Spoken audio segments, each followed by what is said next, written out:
Alright, mga ka-plastic, and this is me again, Big Sue, right back at it again with another content.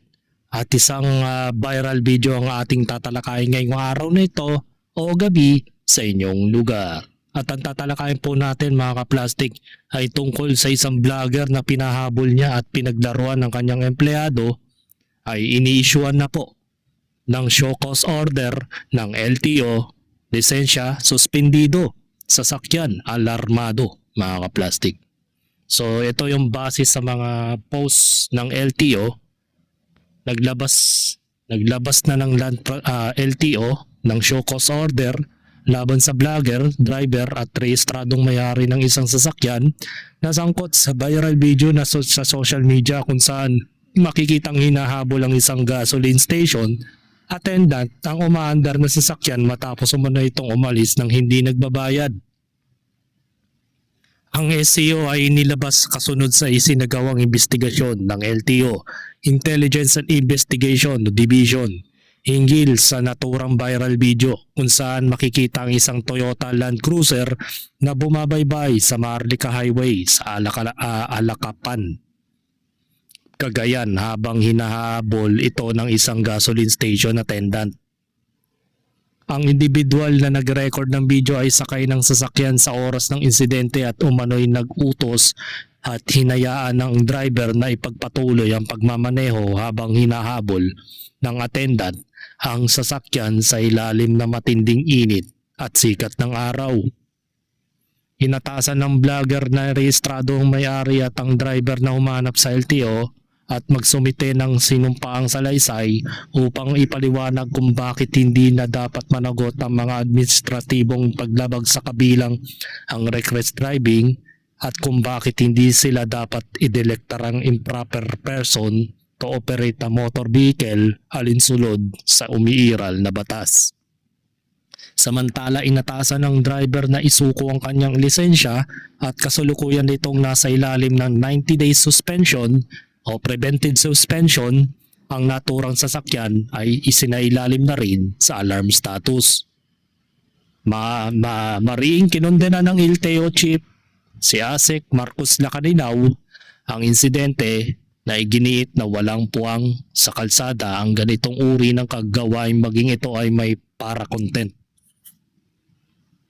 Hindi katanggap-tanggap ang gawing biro ang content ang isang sitwasyon na malinaw na naglalagay sa kapwa sa panganib lalo na sa panahong nararanasan natin ang epekto sa pagtaas ng presyo ng langis.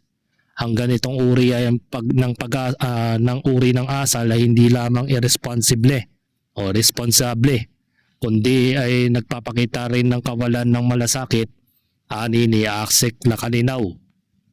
Hindi ito makakatuwa at lalong hindi ito dapat tularan at magamit ang sasakyan na ay may kaakibat ng pananagutan at ang pananagutang ding gamitin ito ng may paggalang sa kapwa at sa batas. Dagdag pa niya. Yan, mga ka-plastic, muling pinaalalahanan ng LTO ang publiko na ang mga sasakyan ay hindi dapat gamitin sa mga responsable na pang-aabuso o mapagsamantalang gawain. O anuman ang layunin maging ito man ay para sa entertainment o social media content. O, di ba? Ito pala ay yung nagba-viral sa social media, isang gasoline attendant. Itong lalaking ito na pinahabol nila sa kahabaan ng Maharlika Highway at pinaglaruan pa ng isang content creator. So malalaman natin mamaya kung sino yung content creator na tarantadong nilalang na ito na dapat i-report na natin sa social media na ipa-take down ng kanyang Facebook. Mamaya ipapakita ko sa inyo yung Facebook account ng demonyong vlogger na yon. So magtungo naman po tayo sa mismong video patungkol dito.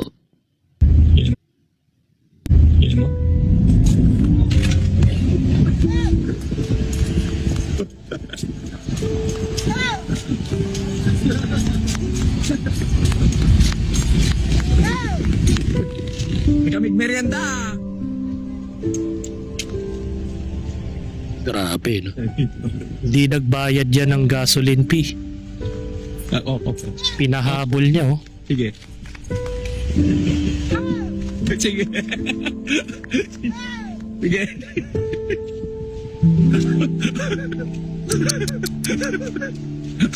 Abort! Sige.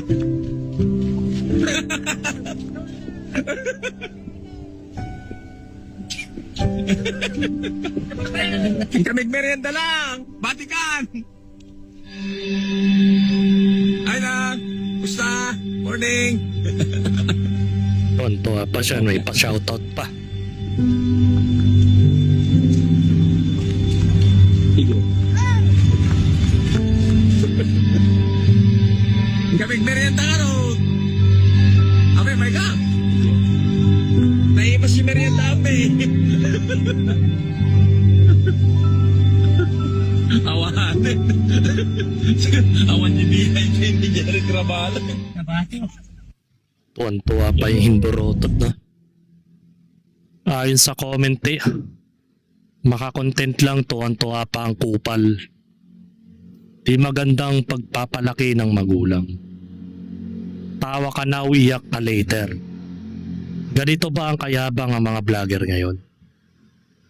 Halos kasi mga ibang vlogger ngayon, ginagawa nilang katawa-tawa yung mga taong walang kamalay-malay sa ginagawa nila. Para nga naman pagkakitaan. Diba? Ilocano bang salita yan? Baka kasi Charis. Ilocano na DDS. O yun, Ilocano talaga. Sabi nila, Ilocano. Pure Ilocano po ang salita nila. Ilocano rin po ako kaya alam ko yung tembre ng boses nila. Yun, bastos daw. Kung ako yan, babatuin ko yung sasakyan para magkaroon ng damage. Ang problema,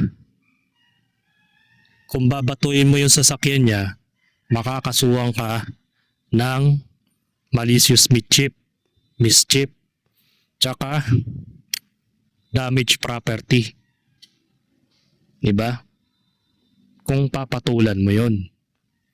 Ang kaso kasi doon, tinakasan niya kasi yung bayad na gasoline o yung pagpapakarga ng gasolina. Yun. Ngayon, ito po ang opinion ni Marcos Lacalinaw, mga kaplastik. Tukoy namin yung vlogger na pinahabol yung matanda dun sa gas station. Apparently parang pinaglalaruan niya yung empleyado niya, na kahit empleyado niya yun, pare-pareho tayong tao Huwag mo wag niyang paglaruan yun porque mahirap yung tao. Empleyado pala. Yan yung kasi ugali ng mga may-ari o yung supervisor, mga kaplastik. Pinaglalaruan nila yung mga empleyado nila. Kaya kapag may ganito kang klaseng amo o ganitong klaseng supervisor sa isang kumpanya, hindi ka niya mahal, hindi ka nire-respeto bilang isang tauhan niya. Ang tingin lang sa'yo niyan, isang laruan na pagtatawanan ka lang at gagaguin ka sa social media accounts niya. Kaya kapag may mga ganyan kang amo, lumayas ka na dyan. Umalis ka na sa kumpanya niya. Mas mabuti na lang yon kaysa sa harapin mo sila ng may paghihiganting di kaaya-aya. Kasi in the end of the day, kung meron man tayong magawang di maganda sa mga amo natin, tayo rin ang talo. Tayo rin ang magsasakripisyo. Kaya kung halimbawa, amo mo naman pala yung gumaganyan sa'yo, wag mo nang habulin. Amo mo pala yun Diba? Problema na niya yun kapag nag-short yung kanilang benta. Pero kung ibang customer yun, problema mo talaga yun. Ikaw yung magcha-charge doon sa nawala na kinita. Yun pala yun. Empleyado pala niya yun. Kaya pala pinaglalaruan niya. Ganyan kasi ang mga toxic na bisor, mga kaplastik. Kapag hindi ka nila gustong katrabaho, ginagawan ka ng mga bagay na ikakasira din ng iyong pagkatao. Meron talagang ganyan, mga kaplastik. Likas sa mga ugali ng mga manager, supervisor, may-ari ng kumpanya na tarantaduhin ka sa trabaho. Kasi hindi nila nakikita yung sa personalidad mo na karespeto ka kasi tauhan ka lang niya eh. Utusan ka lang. Kaya gaganyan-ganyanin ka lang. Na hindi ka nga nila matawag sa pangalan eh. Tatawagin ka lang na hoy. 'Di ba? Hoy. Walang modo, no? Apparently parang pinaglalaruan niya yung empleyado niya, na kahit empleyado niya yun, pare-pareho tayong tao eh. Huwag mo wag niyang paglaruan yun porque mahirap yung tao niya paglalaruan niya ganun. Wag ganun. So dahil siya, actually kilala ko siya, identify ko na siya, yung nakakataas siya sa buhay, inaabuso nila. So hindi tama yun na pahabol-habulin niya yung tao niya sa init ng araw ganun ka grabe. So mag-issue kami ng showcause niya ngayon. Siguro within an hour lalabas yung showcause. Para sa tao niya rin mismo yun? Bakit po pa siya hinahabol? Nag-imbestiga kami. Parang ang pinakikita niya, nagkarga siya tapos tinakbuhan niya, nagbibideo siya. Although ang report ay tauhan niya yon at gas station niya yon. So parang ginagawa niyang, alam mo yon, laruan na pinahahabol-habol yung taos niya sa kanya. Ano po posibleng itatas siya? Kami ngayon, dahil meron siyang show cause order, yung sasakyan niya na SUV, naka-alarm yun. Na-identify ko yung sasakyan niya na SUV, tsaka yung driver's license niya. I-alarm. Saan to, sir? Saan? Sa Isabela din. Sa Isabela, mga kalahi ni Norman Mangusin pala yan. Ganyan kasi mga ugali ng mga Ilocano eh. Mga tarantado. Sorry to say karamihan kasi sa mga kalahi ninyan sa Ilocano ay ganyan talaga ugali. Malakas manarantado. Meron din ako nakatrabahong Ilocano din. Wala nang ibang ginawa kundi manira sa ibang tao. Pati ako sinisiraan niya. Sorry to say pero ganun talaga mga ugali ninyo. Ang lakas ninyong manira, ang lakas nyong pagtripan yung mga katrabaho ninyo porket madikit kayo sa mga supervisor, sa manager. Ganyan talaga kayo. Kung ano yung ugali ni Norman Mangusin na nakikita nyo ngayon, ganyan na ganyan yung ugali ng mga Ilocano. Tatak na strong igorot at work, mga kaplastik. Kasi bukod sa mayabang na, malakas mambuli, ano yan, mga probinsyanong sinungaling yan, mga kaplastik. Certified na sinungaling. Tulad na lang ngayon yung Pangulo ng bansa natin ngayon. Ilocano din yun. Kaya tingnan mo, saksakan na ng korupsyon. Puro pagnanakaw ang pinaggagawa, tapos puro kasinungalingan pa sa presscon. Wala na siyang masabing matino, nabubulol pang hindorotot. Diba? Ganyan ang mga tatak Ilocano, mga kaplastik. Sorry to say pero hindi ko naman siguro hinilalahat. May mga some parts talaga na may ganyan talagang katangian ng mga Ilocano. Kasi based on my experience din marami din akong nakilalang Ilocano sa trabaho na ganyan din yung mga galawan. Sinungaling, balasubas, credit grabber, mga magnanakaw, di ba? Mga mapanirang puri.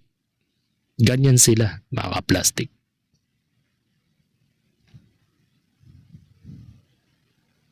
Yan. Sabi ni Jonel Bernard, revoke the license, alarm the vehicle and file robbery. Audit the gasoline station if they pay tax properly. Dole must interview the gasoline staff if they receive proper salary and the employer pay their government mandate benefits, SSS, PhilHealth. Yun, dun talaga sila masisilip. Dapat talaga interviewin yung empleyado ng ng bulling gasoline manager o yung may-ari. Kung talagang binibigyan sila ng proper salary and then at the same time benefits. Tsaka tanungin mo yung gasoline station na nininegosyo ng Hindorotot na yon ay nagbabayad ba talaga ng tax yun? At saka accredited ba siya ng DTI o o may business permit ba sila para mag-operate? Kasi karamihan talaga sa mga ganyan, walang mga business permit, mga hindi nagbabayad ng tax. That's the reason why kaya ganun.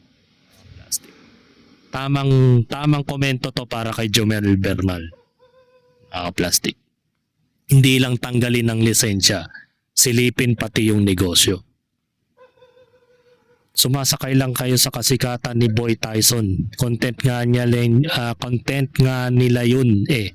Siya kakapamilya na nila yan dahil hindi empleyado. Ang daming dapat pagtuunan ng pansin dyan. Ahensya nyo, puno ng buhaya. Panoorin nyo lahat ng vlog nila para malaman nyo ang buong istorya. Ba, may tumatanggol din kay Junior. Ay, kay Junior. Ayun, anong Isabel ang pinagsasasabi nyo? Ayan. Alakapan, Cagayan yan. Oo nga, no? Sa Cagayan nangyari, tas Ilocano. Sabi kasi ng isang netizens, Ilocano daw yung lingwahe.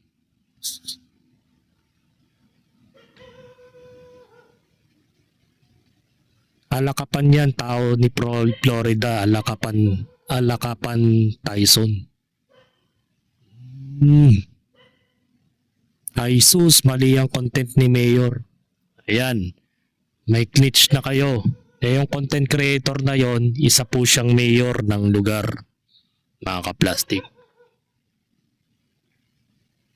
Cagayan DOE, check nyo din baka paihi ka station niya. Yun na nga eh. Sinasabi mong paihi, hindi naman ata alam ang paihi. Paano mo na paihi yung nasa ilalim ng lupa lagyan niya ng gasolina? Hindi, ang tanong doon kung nagbabayad ng tax. Diba? Dapat aminin nyo muna ang buong pangyayari dahil hindi yung puro revoke license, dami kasing pinapakailan kaya ang content nila yun. Ba, may nagtatanggol.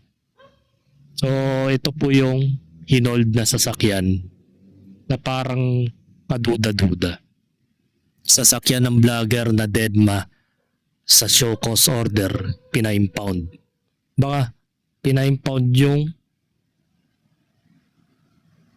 Toyota. Innova. Ba't Innova? Panoorin natin, basahin natin Innova ba yun?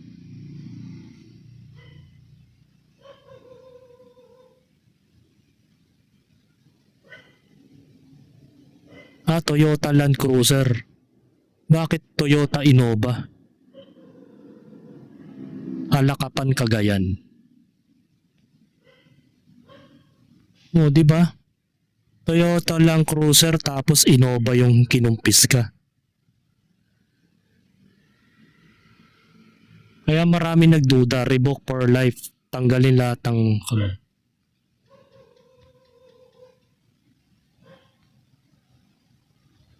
dapat i-repost din ang open page ng vlogger. Eche, Florida. Eche Paul, Florida pala.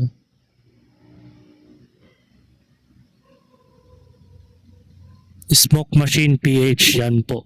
Ito, Smoke Machine PH.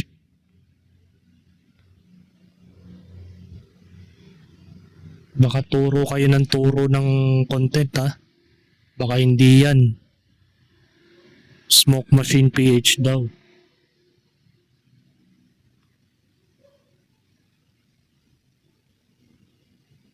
Madali naman pala mahuli. Bakit yung mga magnanakaw na gobyerno hindi mahuli?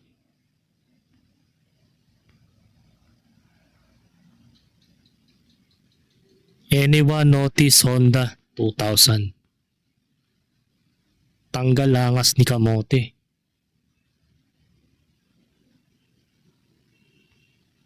Face reveal niya yan. HF Florida. Anong hindi di ba hinahanap nyo? Sinasabing hinahabol nyo yung sasakyan. Hindi yan yun. O tama, hindi yan. Mali na naman kayo ng impormasyon. Smoke Machine PH from Isabela. Ito ba yun? Remap ng sasakyan.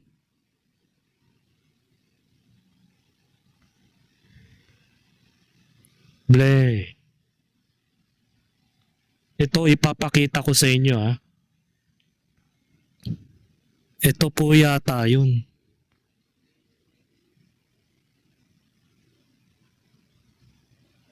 Ito ang pangalan niya mga kaplastik. Ang pangalan niya Jeric Rabal. Jeric Rabal. Kaya nga may nag-comment Viral Kansan, congrats. Uray, si ka idol Jeric Rabal, viral ka pa rin. Sikat ka, more bashers, more dollars. Tonto pa yung mga gago. Una pa lang alam ko na prank lang yan para sumikat. Bago pa ang lahat kinausap na niya yung gasoline boy at binayaran. Maybe big amount naman siguro tong binayad niya kasi kung ako bakit ako naman hahabulin ang init-init. Di bali bawas ang sahod ko basta wag kang ako mapagod sa kakahabol. Talaga? Binayaran daw yung gasoline boy. Di yan gasoline boy. Alaga niya yan kasama sa mga content nila. Empleyado daw eh. Tapos ngayon kasama sa vlog nila. Hindi nila gasoline boy yun. Si Tyson spoiled yun sa kanila yun. Si Tyson daw. Yung nag-aabol. Sabi ni Joyce, at least sikat ka na, Jeric Rabal. Ito yun. Yan. Yan ang tunay na account mga kaplastik. Jeric Rabal. Yan. Isa siyang may tumatakbong mayor daw sa Cagayan. Yan. Kamukhang-kamukha niya yung nasa video eh. Yan, si Jeric Rabal.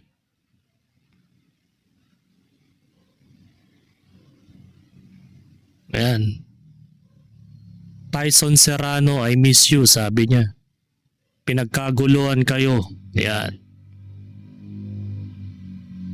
Ayan pinost pa nga niya eh. Tyson lang sa kalab. Look how spoiled Tyson to. Some former mayor o FCF Florida na binati ko sa isang content na katuwaan lamang. Prank video na iniwan sa sasakyan, maraming netizens na nagalit. Isa rito si Senyora na hindi alam ang kwento. Gina-justified nila na content lang pala yun. Nahuli nyo ba tong vlogger na ito? Yan, siya yung gasoline boy na sinasabi raw, mga kaplastik. Yan, si Tyson daw yan. Kasama nila sa content na pinapaabol daw. Kaya nga pansin mo, Land Cruiser ang nakalagay sa LTO tapos yung in-impound, Innova. Diba? Doon palang mali na eh, sa post. Nag-fake news na naman si ABS-CBN. Eto. Kasama nila yan. Si Cap Tyson, mga kaplastik. Yan. Kaya naman pala kumpiyansa. Tapos i-report po yung channel nito. Yun. Member ba ng IP si Tyson? Ito ba yung driver na kupal?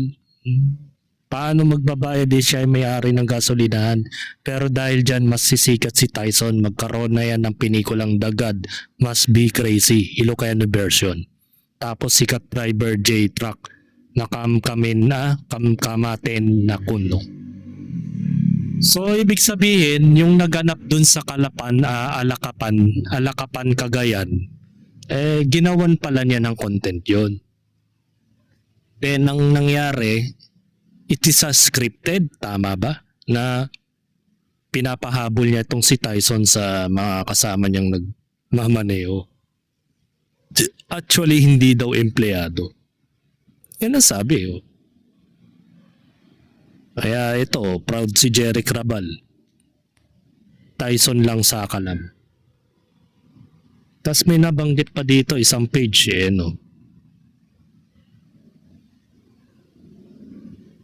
Sabi, pwede sigurong kasuwain yung nag-post Roger Real Pass, ati paano kaya sisikat si boss?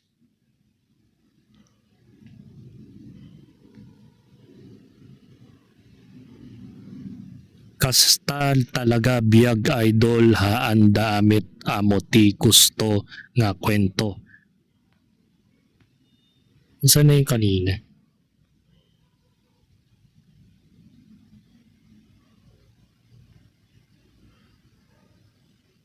Ibet Christine. Buti naman. Yun, sabi ni Senyora, buti naman. Nabigyan ng show cause order. Galit na galit si Senyora eh. Fake news daw. So lumalabas fake news pala ito. Kaya pala Innova yung nakumpiska, yung na-impound. Wala yung kanina.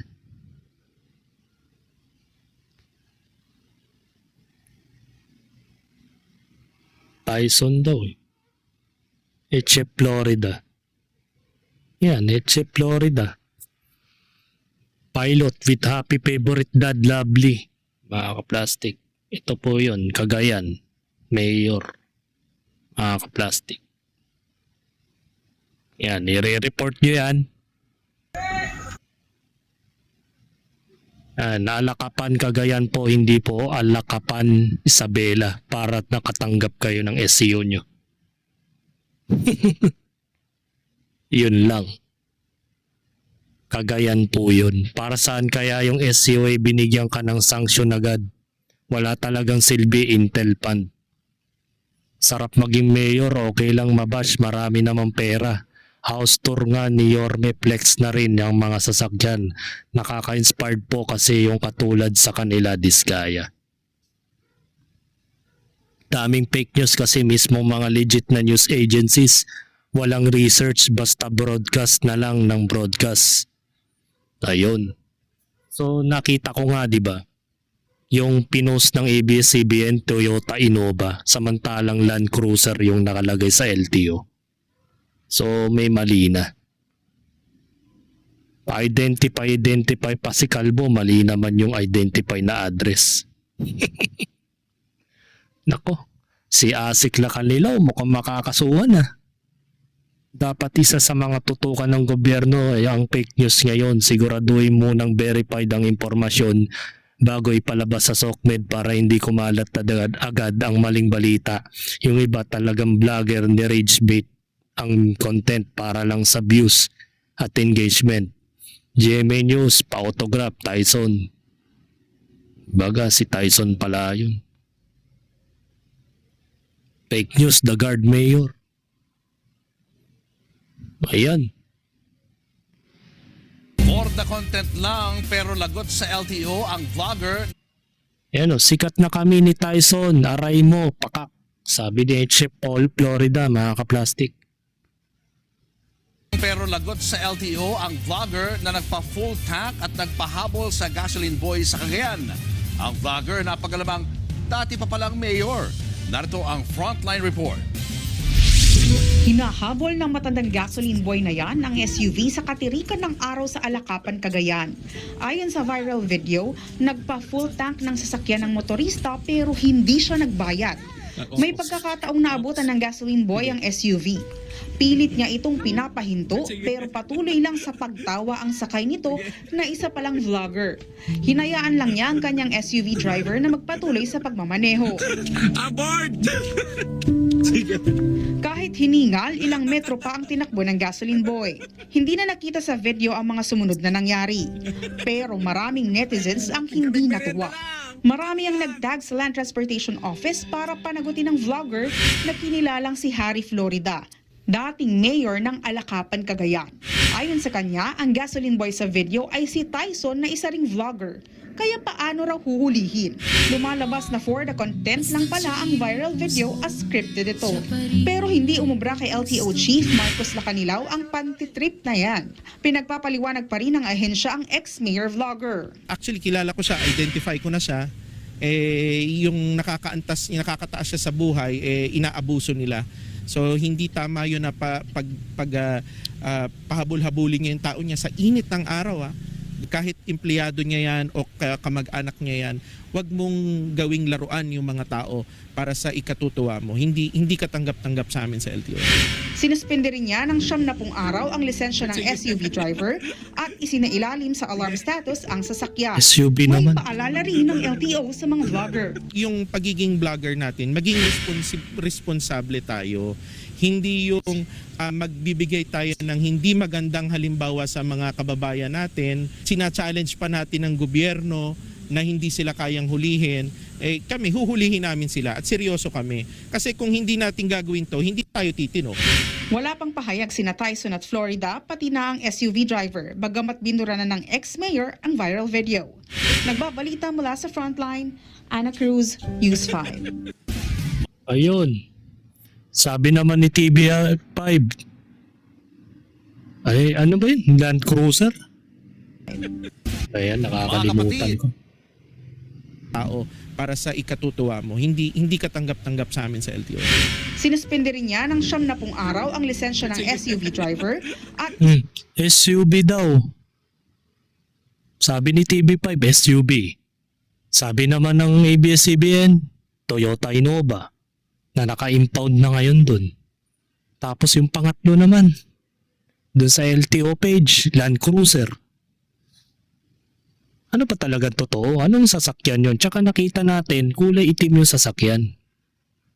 Tapos yung in-impound, kulay gray.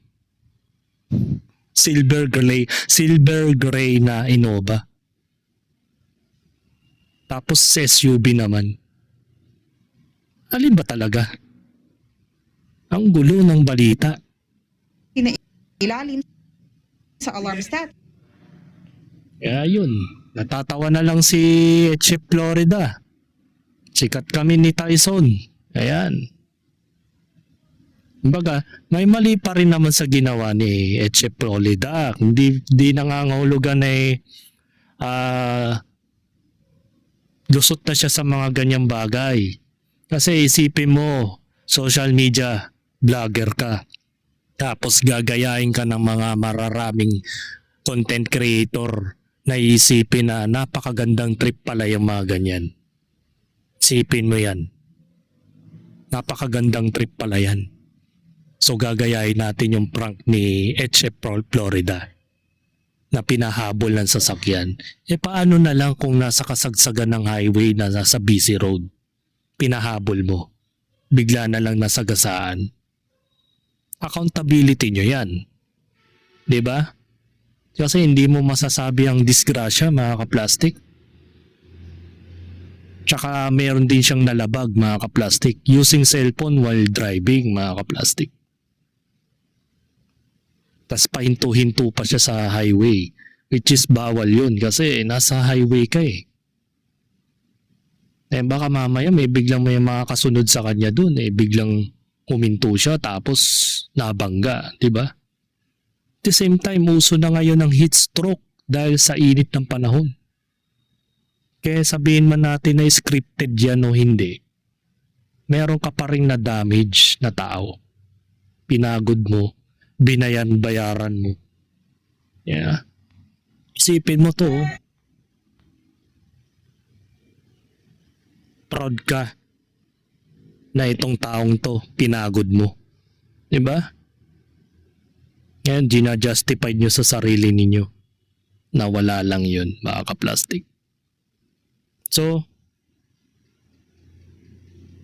ang nangyayari dito,